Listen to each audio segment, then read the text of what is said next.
سلام سلام البنات، صحة فطوركم؟ واش راكم؟ ان شاء الله تكونوا كامل بخير. انا صافا الحمد لله.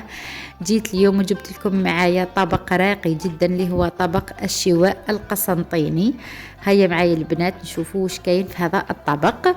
عندنا لهنا راني نوري لكم في هذه غبرة الفريك البنات، وعندنا كمية من اللحم المفروم، وعندي كويس. دوك انتي على حسب العائلة تاعك شحال كاين. لكن 5 6 تقدري تضاعفي في الكويس، ديري 2 حتى ل3. وعندي ملح، فلفل كحل، عندي بصل، وعندي شوية معدنوس. هذا الطبق يجي بزاف بنين، نتمنى تجربوه البنات.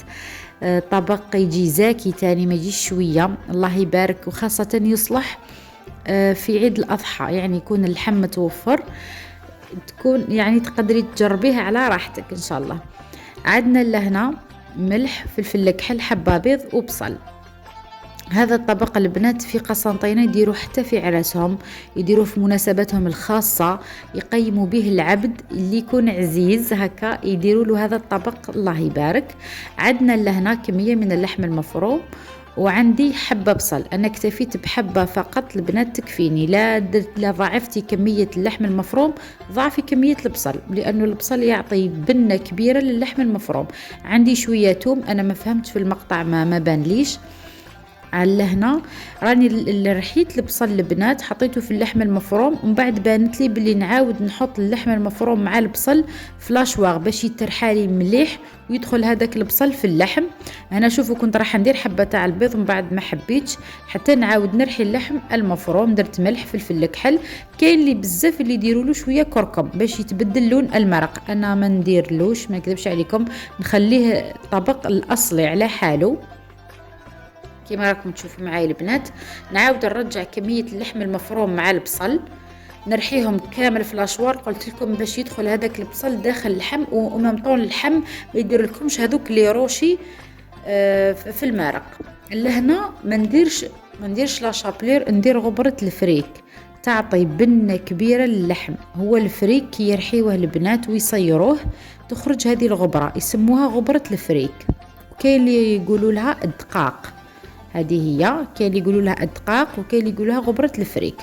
تعطي اولا خثوريه للمرق، عفوا تخثر لك المرق. ثانيا تعطي بنه واحده اخرى، بنه عظيمه نستعملوها في هذا الطبق، نستعملوها في طبق المثوم ثاني. لهنا راني درت نص مغرف زيت، عاودت رجعت شويه، وندير حبه بيض كامله، لان كميه اللحم تاعي لهنا الله يبارك كبيره شويه.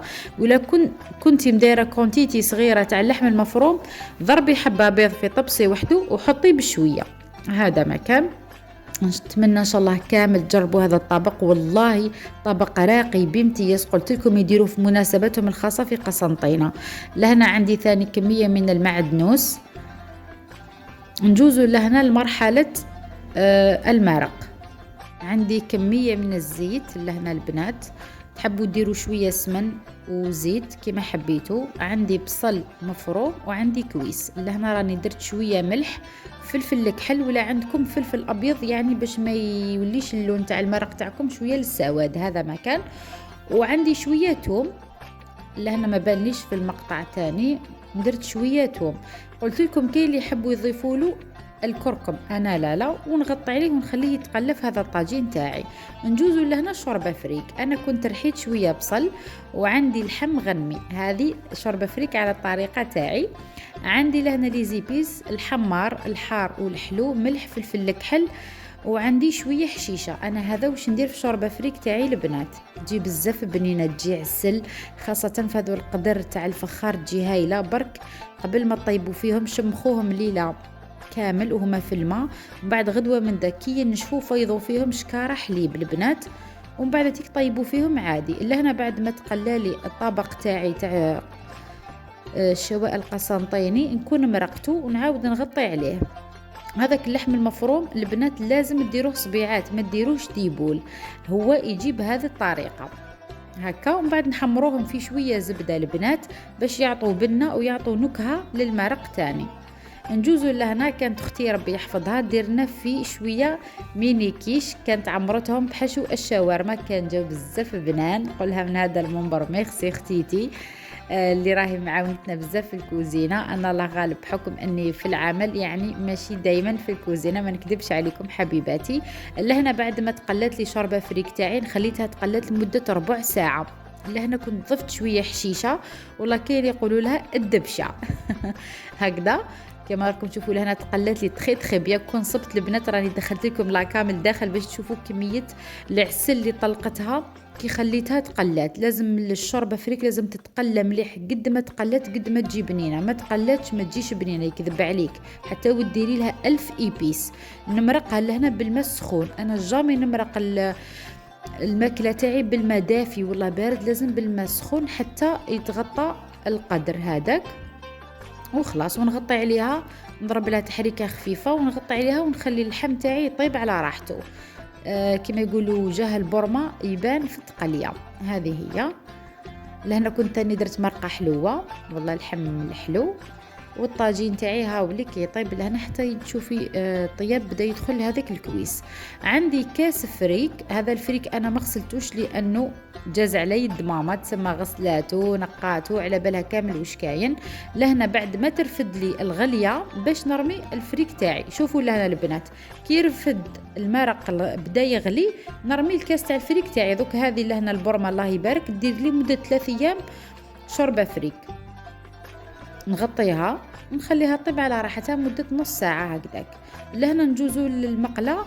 ذوبت شوية زبدة باش نحمر هذوك الفيونداشي تاعي، سمحوا لي البنات كما راكم تشوفوا لهنا. نحمرهم كامل تحميرة خفيفة ونعاود نرجعهم للمرق. يعطي بنا، نعرفوا بلي الزبدة تعطي بنا مع اللحم خير من الزيت.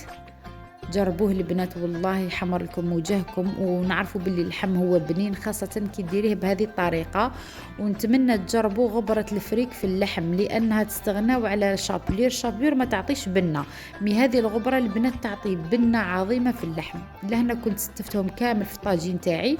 وفي الأخير نجوزوا للشريبة تاعي كنت رميت لها قرن حار وخليتها تزيد تكتك مدة 20 دقيقة.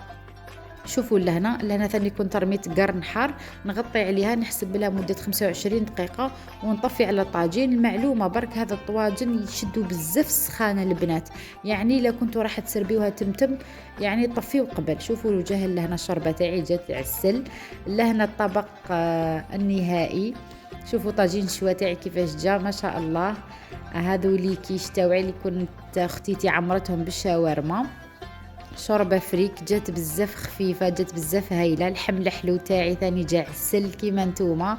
عندنا لوردافر خفيفه وعندنا لهنا مطلوع. هذا ما كان البنات. كانت هذه هي طبق تاع نهار اليوم. لهنا نجوزو كانت اختي عمرت لنا شويه لي ميني تارتولات او سيترون، نقولها ميرسي شربت بهم قهوتي البنات.